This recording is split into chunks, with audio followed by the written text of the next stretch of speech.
Assalamualaikum warahmatullahi wabarakatuh. A'udzubillahi minasyaitonir rajim. Bismillahirrahmanirrahim.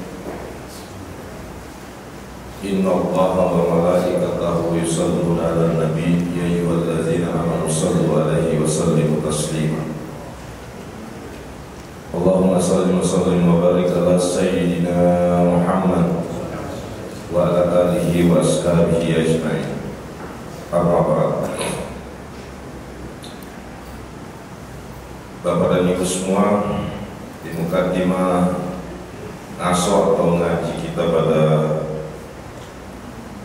pada zuhur ini, kita memulai dengan bersyukur nikmat kepada Allah Subhanahu wa taala, dan tanda syukur itu diliputi dengan bersyukur atas segala sesuatu yang kita rasakan, yang kita hadapi, yang kita alami dalam kehidupan itu, baik yang menyenangkan maupun rasa sulit, sakit yang kita juga hadapi secara kenyataan dalam kehidupan kita dalam sehari-hari. Dan penyempurnaan rasa syukur itu, penyempurnaan rasa syukur atas nikmat dan rahmat Allah itu dilakukan dengan menyampaikan salawat dan salam kepada Habibuna wa Nabiullah Muhammad sallallahu alaihi wasallam. Karena menurut Profesor Dr.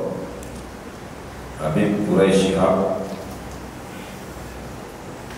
di dalam berbagai penjelasannya, tulisannya di kitab-kitabnya, bahwa nikmat dan rahmat yang paling terbesar itu bukanlah umur, bukanlah harta, bukanlah sanak saudara keturunan, tapi rahmat dan nikmat yang paling terbesar itu adalah diutusnya baginda Rasulullah Sallallahu Alaihi Wasallam. Yang kedua, Bapak dan Ibu semua, hari ini saya dijadwalkan untuk mengisi acara pertama kajian kita, kajian pekan wadah majelis ilmu setiap hari Rabu atau setiap pekannya, untuk guna menimba ilmu dari para guru-guru kita, para alim ulama kita, para ulama yang insya Allah akan mengisi majelis ilmu ini setiap pekannya di masjid kita ini. Bapak Ibu sekalian, hari ini sebagai pembukaan dari majelis ilmu ini, pas besok juga kita libur bertepatan dengan diperingatinya Isra dan Miraj Nabi Muhammad SAW, sehingga saya ingin kita ngaji sedikit soal Isra dan Miraj. Bapak dan Ibu semua, seperti yang biasa cara saya membawa kajian, kita harus ngaji ayat Al-Quran, dan mungkin ada yang bisa baca. Kita akan kaji dalam kajian singkat ini dua ayat Allah, yakni Quran surah Al-Isra, Quran surah 17, pasti udah tahu ayatnya, tentang Isra. A'udzu billahi minasyaitonir rajim. Bismillahirrahmanirrahim. Subhanalladzi asra bi'abdihi, subhanalladzi asra bi'ainihi lailan minal masjidil haram ilal المسجد الأقصى الذي باركنا حوله لنريه من آياتنا إنه هو السميع البصير. Jadi Bapak dan Ibu semua jamaah, yang kita kaji pertama Quran surah ke-17 ayat 1. Tadi sudah dibacakan oleh qori kita. Bismillahirrahmanirrahim. Subhanalladzi asra bi 'abdihi lailan minal masjidil haram ilal masjidil aqsa allazi barakna hawlahu linuriyahu min ayatina. Ini ayat yang bicara tentang perjalanan Isra. Nanti kita kaji di ayat kedua, nanti di Quran surah ke-53, Quran surah An-Najm tentang Mi'raj. Nah, yang biasa kita dengar mengkaji Isra Mi'raj, di ayat ini sebenarnya ada ayat lain yang bicara tentang Mi'raj, yakni Quran surah yang ke-53, Quran surah An-Najm. Nanti disiapkan aja ayatnya, ayat 8 dan 9. Tapi nanti kita kaji dulu. Ini saya buka kitabnya karena kita perlu sedikit kaji ini. Bapak Ibu sekalian, pertanyaan pertama dari yang kita pelajari dari para guru-guru kita, bulan Rajab itu atau peristiwa Isra Mi'raj yang mulia, dan salah satu peristiwa yang paling agung yang pernah terjadi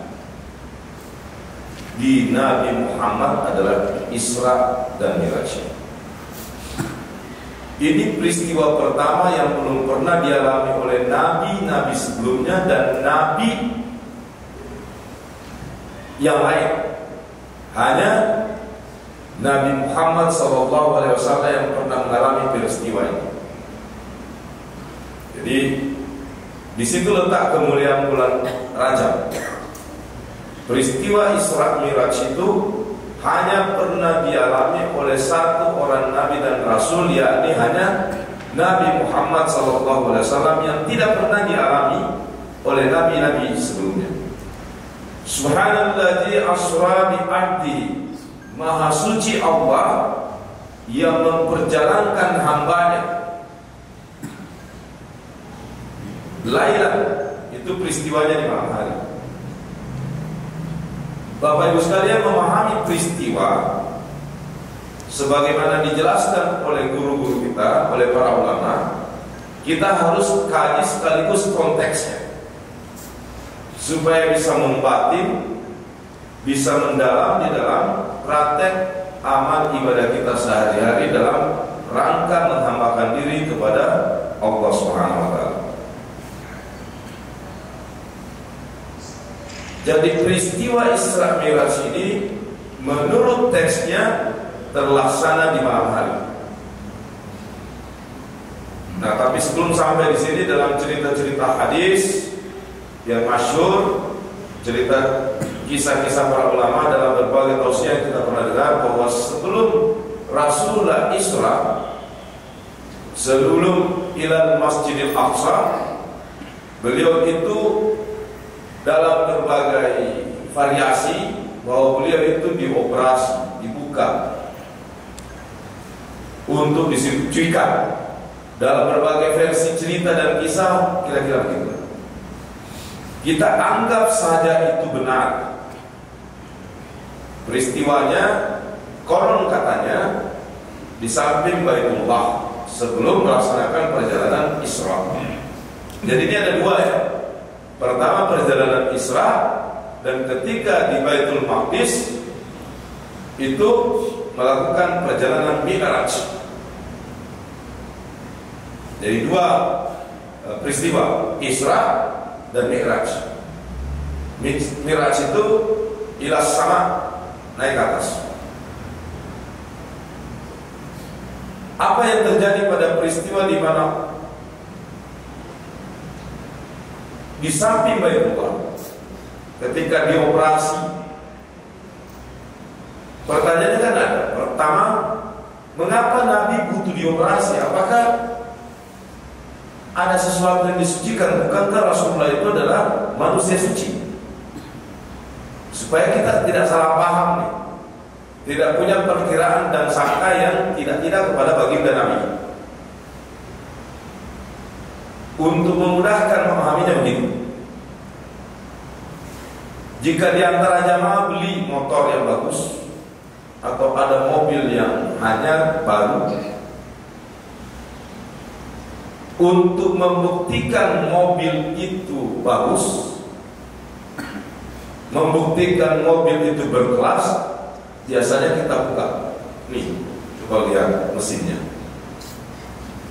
Kalau punya jam tangan Rolex, untuk membuktikan bahwa memang Rolex ini beda dengan yang lain, bukan cuma atasnya yang beda, kadang-kadang dibuka. Oh, ternyata jarumnya emas. Oh, di dalamnya ada rubinya.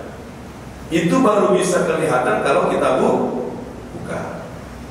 Apa yang hendak ditunjukkan? Allah ingin tunjukkan bahwa organ tubuh Rasulullah bukan cuma wajah, tapi organ dalamnya Rasulullah itu sungguh-sungguh jauh berbeda dengan organ-organ kita, walaupun jenisnya sama. Rasulullah punya rambut, tapi rambutnya berbeda dengan kita.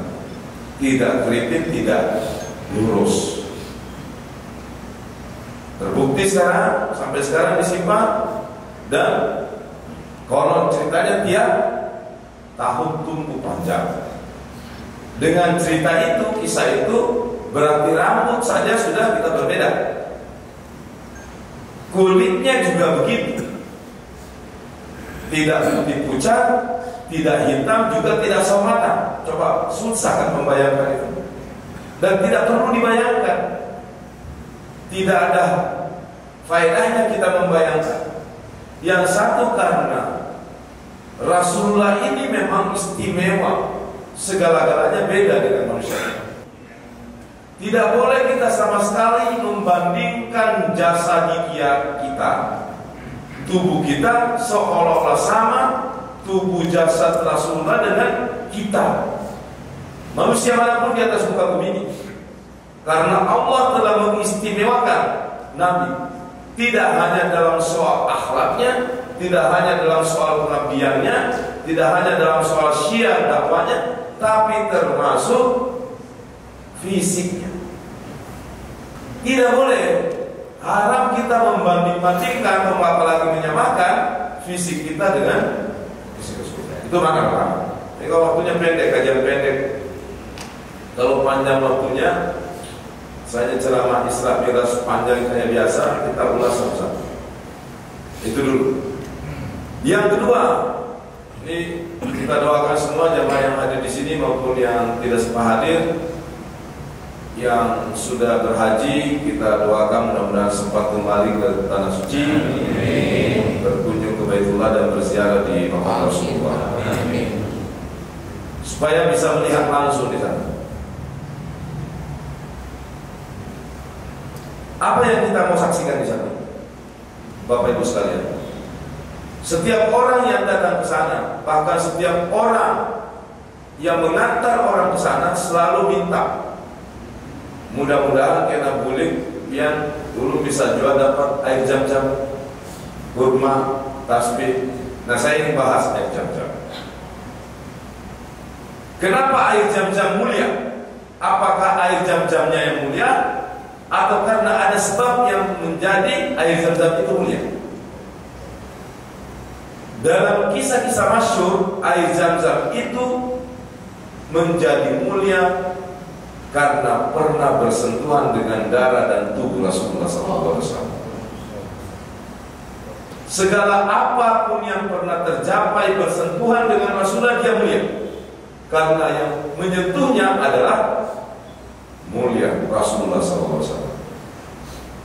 Bahkan kata Umar di Hajar Aswad, hai batu, seandainya aku tidak pernah melihat nabiku rasulku menciummu, maka sekali-kali aku tidak akan pernah mendekatimu. Hajar Aswad menjadi mulia karena pernah dicium oleh baginda Rasulullah SAW. Coba Nabi kita tidak pernah mencium Hajar Aswad itu, walaupun itu batu dari surga, maka kemuliaan atas batu itu tidak seperti yang kita lihat hari ini. Orang berjubel, orang mau mencium Hajar Aswad. Karena kenapa? Ittiba, mengikuti apa yang pernah dilakukan oleh Rasul. Termasuk air Zam-Zam. Bukan pada saat, tidak hanya pada saat Siti Hajar dianugerahi air akibat berlari 7 kali pulang pergi di Safa dan Marwah, tapi karena air Zam-Zam itu pernah bersentuh dengan darah dan tubuh Rasulullah, sehingga sampai hari ini Allah memuliakan air Zam-Zam itu. Jadi meminum air Zam-Zam tidak hanya akan menyehatkan badan, tapi juga insya Allah akan dapat pahala dari Allah SWT. Allah SWT berkata Rasulullah SAW. Dah, sudah 2. Ini baru kulit-kulitnya kita kaji di Islam. Kemudian Bapak Ibu sekalian, apakah yang berjalan itu fisiknya atau ruhnya Nabi? Di dalam ayat Quran surah 17 ayat 1 tadi jelas disebut bi abdi. Abdi itu menyatunya fisik dan ruh. Jadi fisik Rasulullah dan ruhnya sekaligus melakukan perjalanan. Minal Masjidil Haram ilal Masjidil Aqsa. Dari Masjidil Haram ilal Masjidil Aqsa. Menggunakan kata-kata diksi ilal, kata kerja. Dari Masjidil Haram ke Masjidil Aqsa. Saya sering memberitahu kalau wudu itu jangan terbalik-balik dari siku ke tangan. Surah Al-Maidah itu perintahnya ilal marafik, dari tanganmu sampai ke sikumu. Jadi kalau ada orang wudu dari sikut ke tangan, itu tidak sesuai dengan firman Allah Subhanahu wa taala. Apalagi kalau pakai keran kayak di tempat-tempat wudu kita itu. Karena perintahnya tidak bisa dibalik. Bukan dari Masjidil Aqsa ke Masjidil Haram. Minal Masjidil Haram ilal Masjidil Aqsa. Itu kata-kata ilal juga di wudu itu ilal marafik. Dari tanganmu menuju ke sikumu. Bukan dari sikumu menuju ke tanganmu. Nanti suatu hari kita bahas soal wudu. Kadang-kadang ini kita anggap sepele tapi lupa mengkajinya. Nah, mungkin ada yang biasa begitu berwudu, disiramnya. Siram dengan basuh itu beda. Jadi kalau basuh, itu antara tangan ini harus bersentuhan. Kalau menyiram, kayak menyiram tanaman itu, tidak harus selan itu bersentuhan dengan bunganya atau tamannya. Jadi jangan sampai hanya menyiram. Nanti saya sih sebenarnya sarankan Pak Kabak Kesra kita kaji yang sederhana-sederhana begini nih, karena jangan sampai dalam soal wudu kita, sholat kita masih ada yang belum sesuai dengan kaidah. Barulah kita kemudian kaji lebih tinggi ilmu yang lain. Bapak Ibu sekalian, jadi dari Masjidil Haram ke Masjidil Aqsa.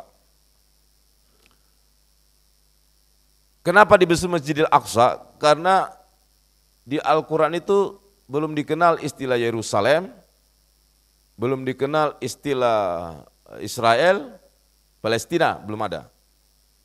Tapi ini hebatnya juga Bapak Ibu semua. Tentang proses kelahiran Nabi Isa.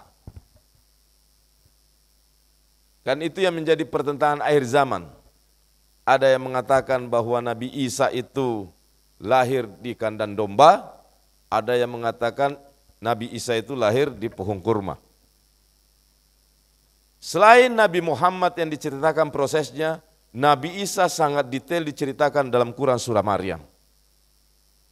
Ini kerennya Al-Quran ini, indahnya Al-Quran. Makanya kita itu mau apapun jabatan kita, kalau bisa jangan sampai dalam satu hari kita tidak nyentuh baca Al-Quran. Hidup ini sementara, jabatan itu datang dan pergi.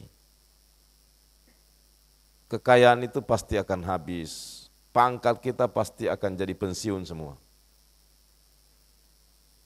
Jabatan itu kalau bukan kita yang tinggalkan, jabatan yang akan meninggalkan kita. Jadi semuanya harus kita berlatih untuk senantiasa mendekatkan diri pada Al-Quran. Lalu di mana yang benarnya misalnya? Ini untuk membandingkan tadi kata-kata Baitul Maqdis, Masjidil Aqsa. Di Al-Quran itu disebutkan, dan itu sekarang Allah buktikan, keren betul Al-Quran itu.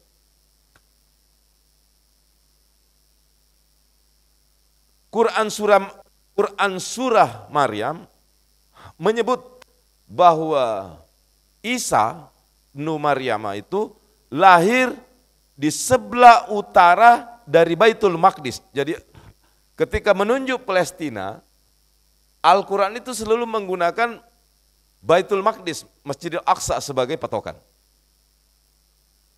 Sebelah utara. Ini minta maaf tidak bermaksud membanding-bandingkan, saya hanya bicara menurut perspektif Al-Quran. Kalau sebelah utara, kalau Bethlehem itu di sebelah timurnya. Nanti buka peta sendiri. Disebutkan dalam Quran surah Maryam, di tanah atau di dataran rendah, di pohon kurma. Mari kita uji. Sebenarnya tidak layak juga untuk bilang uji, untuk membuktikan apakah Al-Quran ini yang benar atau yang lain yang benar. Bapak sekarang bisa membuktikan di HP Bapak semua. Ketik di kota Yeriko. Pasti akan ketemu keterangan kota Yeriko itu di sebelah utara Palestina, kurang lebih sekitar 25 sampai 30 kilo. Karena saya udah pernah ke sana. Sekitar 25 sampai 30 kilo. Di dataran rendah, itu sudah ada di Wikipedia, sudah ada keterangan di Google itu, bahwa kota Yeriko itu di dataran rendah. Quran Maryam mengatakan di tanah yang rendah. Kota Yeriko namanya. Dan sepanjang jalannya bukan cuma di kebun, di jalan-jalan utamanya Yeriko itu tumbuh pohon kurma. Dan sekarang Bapak Ibu sekalian, ini Pak Kadis Kominfo mau haji katanya tahun ini. Pak Asisten 2 juga mau haji. Yang biasa kita kenalkan cuma kurma ajwa kan, kurma Nabi. Ada kurma paling mahal di Mekah, di Madinah, namanya kurma Maryam. Asalnya dari kota Yeriko ini. Bijinya lebih besar, panjang dan agak besar. Lagi-lagi ayat Allah, firman Allah itu terbukti. Nabi Isa lahir di pohon kurma. Di Timur Tengah, pada umumnya termasuk di Saudi Arabia, kurma itu berbuah pada bulan Agustus, pada musim panas. Terbukti di setiap bulan Agustus rata-rata Timur Tengah itu musim panas. Ini kerennya ya Allah, kerennya Al-Quran kita. Jadi penunjuknya adalah Baitul Maqdis, Masjidil Aqsa, termasuk dalam Isra ini. Barulah kemudian kita lihat kata-kata linuriyahu min ayatina. Allah menunjukkan kekuasaannya, kebesarannya. Dan hubungannya dengan sholat yang diterima 5 waktu itu, sebenarnya Allah itu tidak butuh sholat kita. Yang butuh itu kita. Bagaimana bentuk kebutuhan kita terhadap sholat kita? Untuk membedakan bahwa kita adalah hamba dan Allah adalah yang berkuasa atas hidup dan mati kita. Jadi kalau ada orang yang tidak sholat, itu statusnya tidak mengakui kehambaannya. Sombong. Orang yang tidak sujud, kesombongan yang paling terbesar dalam kehidupan ini adalah orang yang tidak sujud di hadapan Tuhan.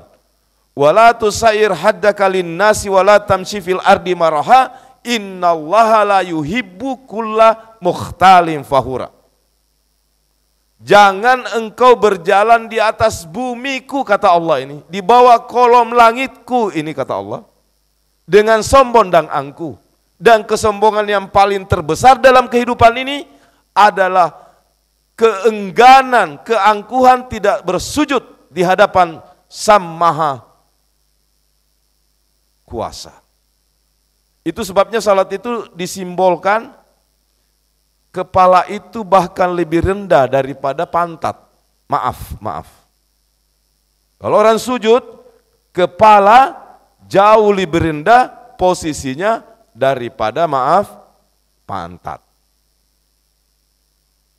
Kehormatan, jabatan, wali kota, presiden, gubernur, ketika sujud tidak ada lagi yang lebih tinggi selain yang Maha Kuasa. Kepala saja yang paling tinggi posisinya ini harus rela lebih rendah posisinya daripada pantat. Jadi orang yang sholat, orang yang mengakui dirinya dikuasai oleh Zat Maha Perkasa. Hidup dan matinya itu bergantung pada Zat yang menghidupkan dan yang mematikan, yakni Allah Azza wa Jalla. Itu sebenarnya pentingnya. Kalau orang sujud, insya Allah masuk surga. Jangan melakukan penentangan, tidak melakukan sholat. Dan ingat, sholat itu adalah amalan yang pertama yang dihisab. Baik. Ibu bapak semua, karena waktunya terbatas, kita kaji coba langsung baca ayat Quran surah ke-53 ayat 8 dan 9. An-Najm 8-9. Bapak Ibu, kalau enggak punya bawa catatan, dicatat dalam pikiran. Supaya ngerti, oh Isra Mi'raj itu, Isra'nya di Quran surat 17 ayat 1 dan Mi'rajnya di An-Najm. Pulang nanti ke rumah bisa baca-baca lagi. Lanjut. A'udzu billahi minasyaitonir rajim. Bismillahirrahmanirrahim. ثم دنا فدلى فكان فاب قوسين أو أدنى فكان فاب قوسين أو أدنى. Bapak Ibu sekalian, mari kita lihat bunyi ayatnya. A'udzubillahi minasyaitonirrajim. Tsumma dana fatadallah fakana qaba qausyaini au adna. Kemudian lebih mendekat, lalu bertambah dekat. Jadi ketika Mi'raj dari Masjidil Aqsa, setelah Isra, Mi'raj, makin mendekat, makin mendekat, makin mendekat. Kira-kira kurang lebih begitu maksudnya. maka jadilah dia dekat pada Muhammad sallallahu alaihi wasallam sejarak 2 ujung busur.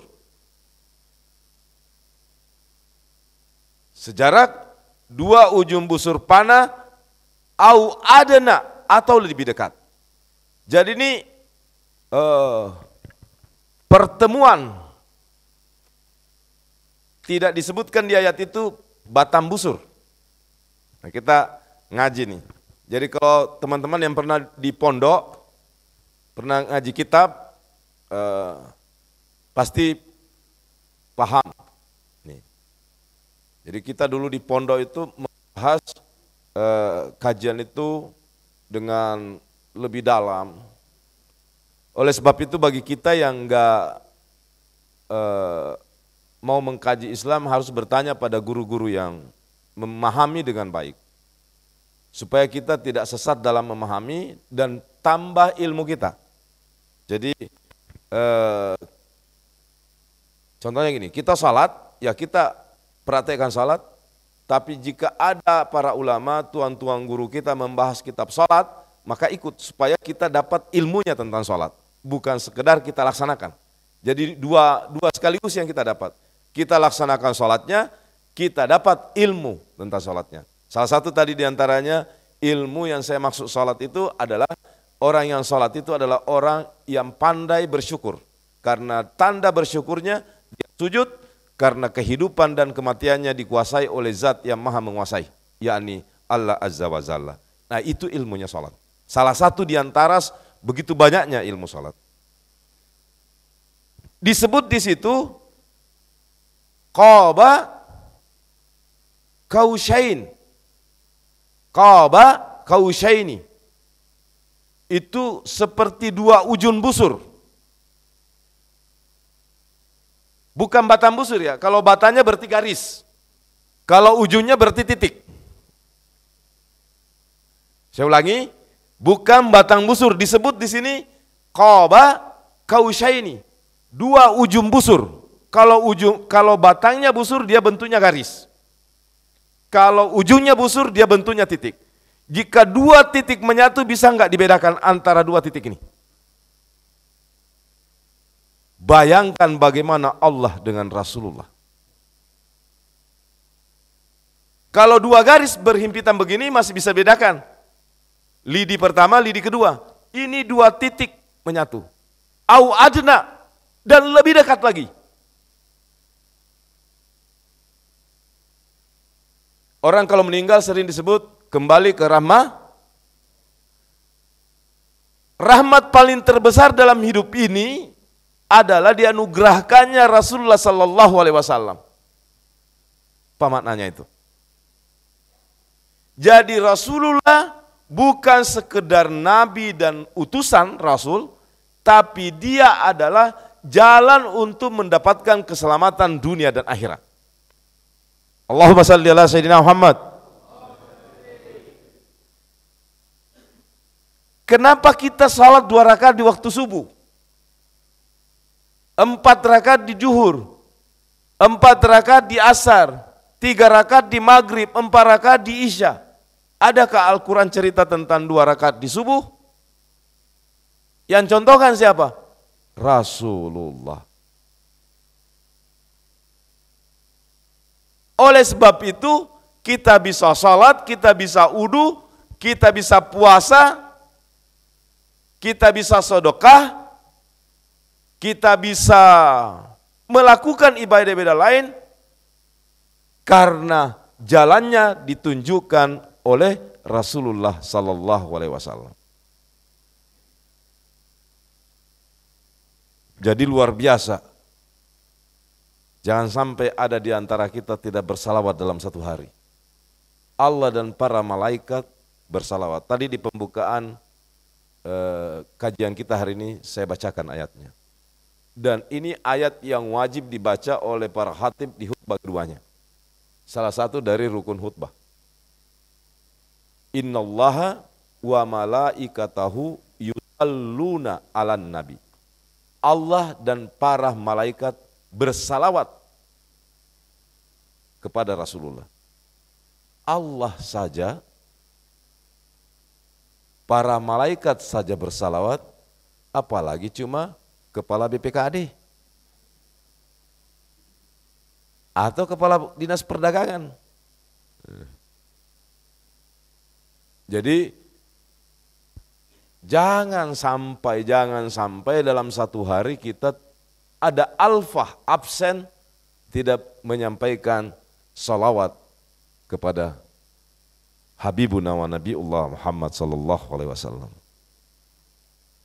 Itu sebabnya di situ di partikel hurufnya menggunakan kata hu. Ini para guru-guru tasawuf, guru-guru salaf dan para ulama kita. Kenapa? Karena di sana sebahagian termasuk terjemahan Depak sebenarnya itu diartikan hu, itu partikel hu itu diterjemahkan sebagai Jibril. Nah, sementara di hadis disebutkan bahwa Jibril itu tidak mampu. Berarti partikel hu-nya oleh sebagian ulama, mufassir, para tuan-tuan guru, partikel hu itu adalah Allah Azza wa Jalla. Jadi betul-betul pertemuan dua titik ini tidak bisa lagi kita bedakan mana tanazzul, mana Rasulullah sallallahu alaihi wasallam. Tanazzul itu turun, Allah zat itu mendekati busur yang satu. Satu berusaha mendekat ini sehingga terjadi pertemuan dua seperti layaknya dua ujung busur di Quran surah An-Najm. Ini Al-Quran yang cerita. Oleh sebab itu Bapak Ibu semua, jalan kita menuju surga selalu mahabbah ila Rasulullah SAW. Nah, tiba gilirannya apa yang paling dibawa sebagai bentuk kehambaan kita, yang dibawa itu diajarkan kepada kita, bentuk kecintaan kita kepada Rasulullah dan bentuk penghambaan kita kepada Allah, diantaranya adalah sholat. Karena ini diterima langsung ketika bertemunya Sang Ahmad di alam ahadiyah. Ahadiyah itu satu, ahad. Yang bertemu siapa? Rasulullah dengan Allah Subhanahu wa taala. Saya tidak usah terlalu masuk ke dunia tasawufnya karena nanti pemahamannya keliru. Nanti menjadi kontroversi, tapi kita cukup kaji syahadat itu. Pintunya asyhadu alla ilaha illallah adalah asyhadu anna Muhammadur Rasulullah. Pintu hadratullah dapat kita jangkau jika kita bisa masuk ke hadratur Rasulullah sallallahu alaihi wasallam. Ujar orang Inggris itu, ini kada kegampangan. Nabi kita ini kada gampang. Insya Allah seberataan kita kalau selalu mahabbah ila Rasulullah, maka insya Allah seberataan kita masuk surga. Allahu Akbar. Maka seluruh yang ada di hadap kita, kita taruh di belakang. Yang paling di depan kita mau bersujud. Pangkat taruh ke belakang. Itu artinya secara maknawi. Allahu Akbar. Wali kotamu, gubernurmu, presidenmu, taruh di belakang. Cincinmu, emasmu, hartamu, taruh di belakang. Gelar-gelar kebangsawananmu, status sosialmu, taruh ke belakang. Sebentar lagi ini akan tunduk lebih rendah daripada pantat. Maaf. Itu makna. Allahu Akbar. Kita semua singkirkan di belakang karena yang paling tertinggi adalah sujud di hadapan Allah Subhanahu wa taala berkah ajaran yang disampaikan oleh Rasulullah sallallahu alaihi wasallam. Yang supaya kita kaji Isra Miraj itu berbekas dalam hidup kita. Bapak Ibu sekalian, itulah makna partikel hu di dalam ayat itu. Karena malaikat Jibril sendiri, semua ulama sependapat, semua tafsir sependapat bahwa malaikat Jibril tidak mampu berada di alam itu. Cuma memang ada juga yang menafsirkan secara teks ya, bahwa langit ketujuh. Ada yang mengartikan langit ketujuh itu betul-betul langit. Tapi guru-guru kami sebahagian juga, dan ini kami maknai secara konteks, maksudnya itu tingkatan makam. Wara, zuhud,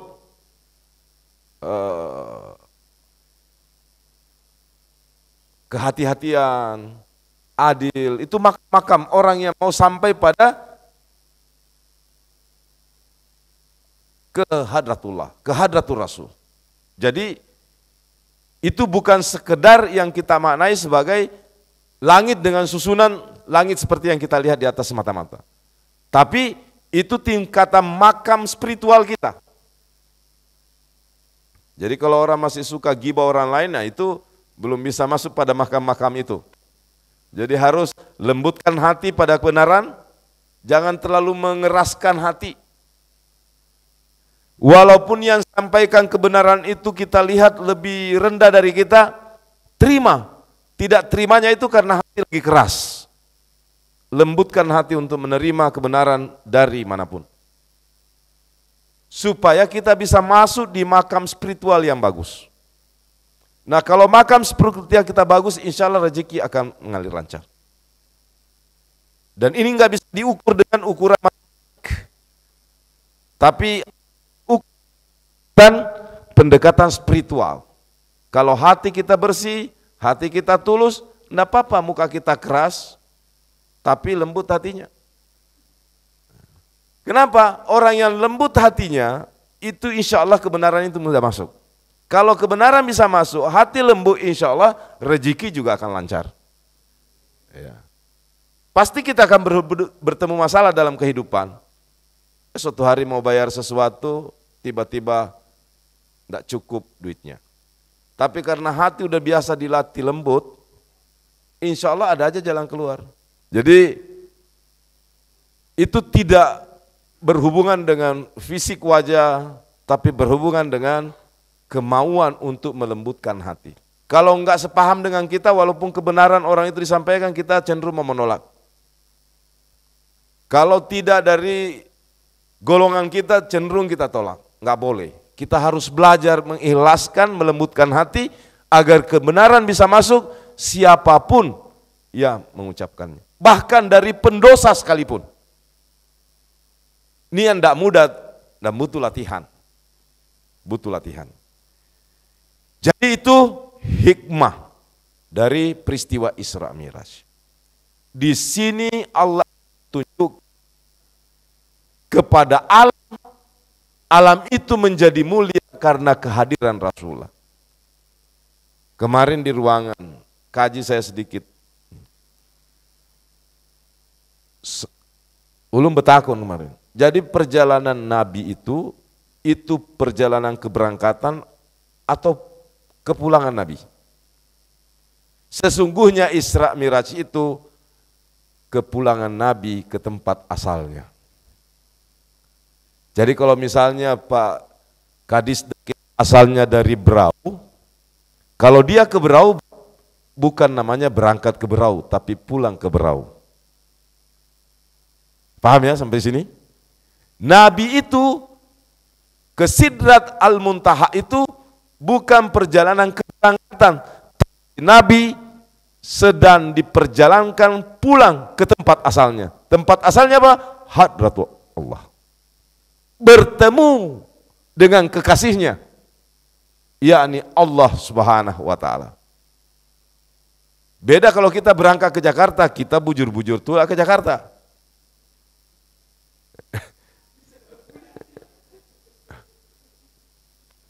Itu sebabnya di Quran An-Najm juga di ayat ini, beliau menjumpai surga Al-Jannatul Amawa.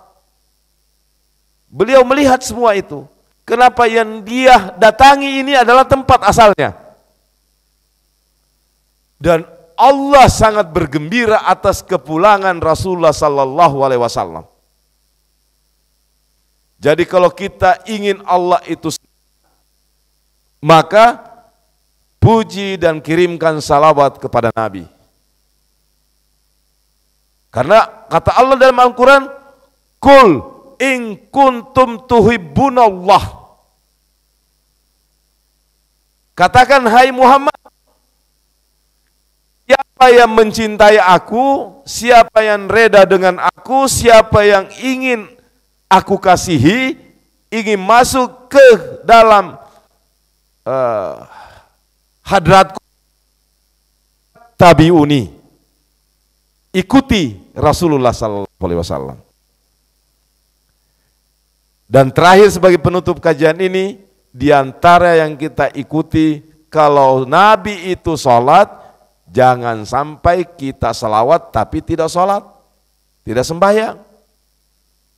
Kalau Nabi itu minum pakai tangan kanan, jangan sampai kita minum tangan kiri. Kalau kuperkirakan di dalam ruangan ini kira-kira 90% masih minum tangan kiri. Kalau makan pasti sudah tangan kanan. Ujar bersalawat, ujar umpat Nabi tapi minum pakai tangan kiri. Ujar cinta Nabi tapi makan minum dengan berdiri. Kalau betul-betul cinta Nabi, ikuti. Kalau Nabi minum tangan kanan, duduk, kita jangan sampai berdiri. Kalau Nabi bilang jangan gibah orang, dosa, jangan fitnah orang, itulah Nabi. Kalau kita mengumpati, maka itu buktinya cinta. Itu buktinya mahabbah. Tapi kita hanya bersalawat, kita hanya berpada cinta Nabi, cinta Rasulullah, tapi yang kita lakukan bertentangan dengan apa yang dilakukan oleh Nabi. Mulai dari yang kecil-kecil, masuk WC pakai kaki kiri, keluar WC pakai kaki kanan. Nabi kalau masuk WC itu selalu mendahulukan kaki kiri, keluar dari WC kaki kanan. Sampai-sampai ada ulama yang saking cintanya kepada Nabi, ada seseorang anak muda mengarang kisah satu kompleks, mengundang ulama, mengundang guru. Padahal sebenarnya hendak menguji aja ulama ini. Begitu datang, sudah jar urusannya. Bulik ulamanya. Tidak lama kemudian diundang lagi, datang lagi, sidin. Sama, sudah jalannya. Kada jadi ulun bulik sampai keempat kali. Ulama itu tetap senyum. Si anak muda ini heran kenapa ulama ini tetap senyum padahal sudah kugawe ini. Sampai akhirnya penasaran, si anak muda itu bertakun. Pian tahu ulun kerjai pian. Kenapa pian kada marah? Apa jar ulama? Aku ndak ada urusan dengan ikam. Aku melakukan ini karena perintah Rasulullah. Jika ada tetanggamu undangan, tetanggamu mengundang, datangi. Soal ikam menipu aku, menggawi aku, ngerjai aku, itu urusanmu dengan Tuhan. Tapi perintah Nabiku telah kujalankan dan aku ketawa, aku senyum karena aku telah laksanakan Nabiku. Bayangkan. Sampai segitunya ia cara mencintai Nabi. Nah kita masuk WC, tangan kanan. Makan, hantam.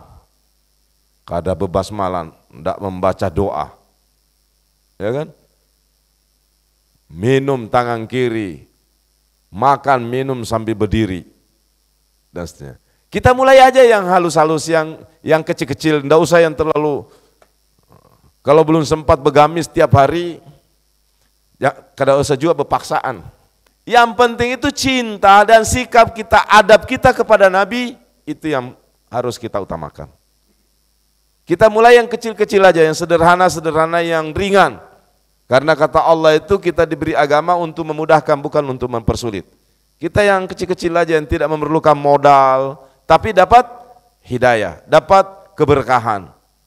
Di antaranya itu masuk WC, makan minum, cara beradab pada yang lebih tua, pada guru-guru, tuan-tuan guru kita yang mulia, itulah yang diajarkan oleh Rasulullah. Karena wajah Rasulullah, ada yang sudah pernah bermimpi dengan Rasulullah? Coba angkat tangan yang sudah pernah mimpi Rasulullah.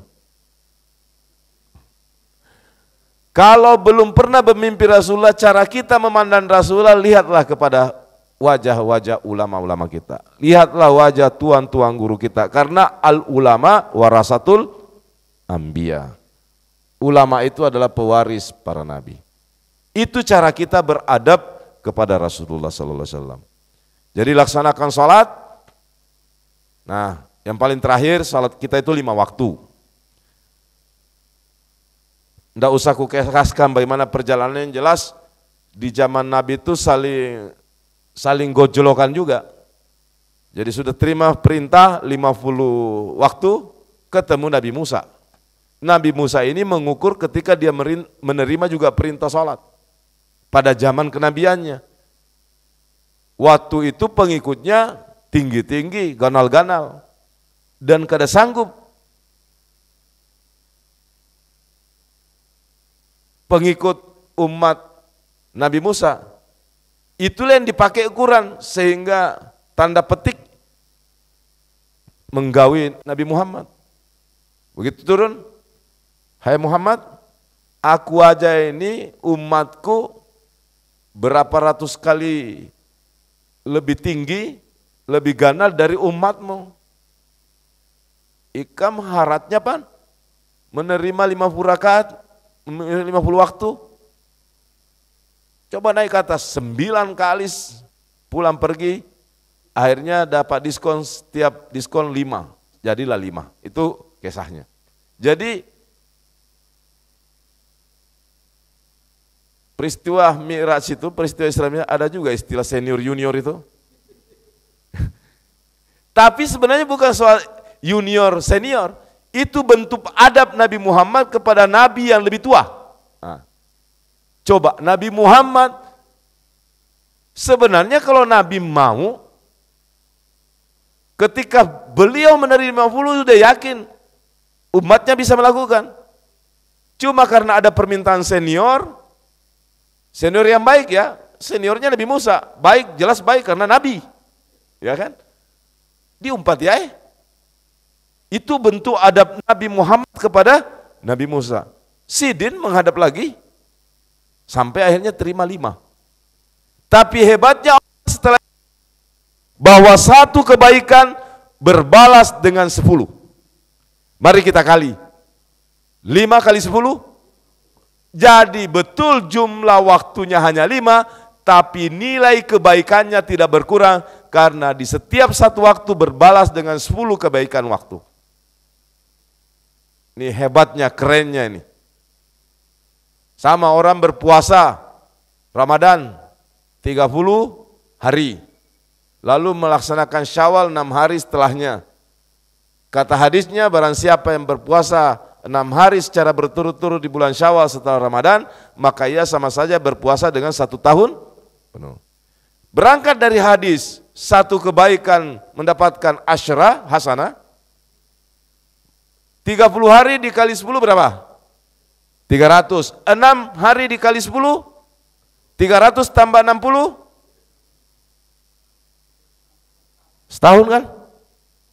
Hebatnya itu. Sangka baik. Nah, ini sebagai penutup. Jangan pernah tinggalkan sholat, selalu lapangkan sangka baik kepada Allah, husnuzan kepada Allah, dan sangka baik kepada sesama manusia. Mudah-mudahan itu adalah jalan keselamatan, jalan ridha yang kita akan dapatkan dari Allah Subhanahu wa taala, berkah dari Rasulullah sallallahu alaihi wasallam. Saya sangat mendukung kita hidupkan majelis ilmu di sini. Kita semua adalah makhluk-makhluk yang selalu melakukan dosa, dengan siraman ilmu dari para guru, dari para ulama kita. Mudah-mudahan kita terus bisa belajar, berusaha untuk memperbaiki diri. Tidak ada di antara diri kita yang sempurna, tapi orang yang baik adalah orang yang terus mau belajar untuk memperbaiki kualitas hidupnya. Tidak ada di antara kita yang tidak memiliki dosa. Orang yang baik adalah orang yang selalu berusaha untuk memperbaiki kualitas ibadahnya kepada Allah. Mudah-mudahan kita adalah umat Rasulullah yang kelak ditakdirkan berkumpul bersama Rasulullah di surga Allah Subhanahu wa taala.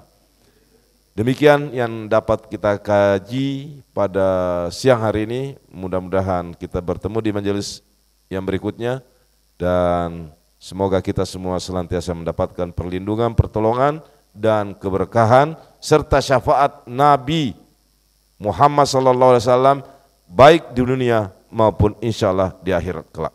Amin ya rabbal alamin. Hadanallahu wa iyyakum ajmain. Wallahul muwafiq ila aqwamit thariq. Nasrul minallahi wa fathun qarib. Wassalamualaikum warahmatullahi wabarakatuh.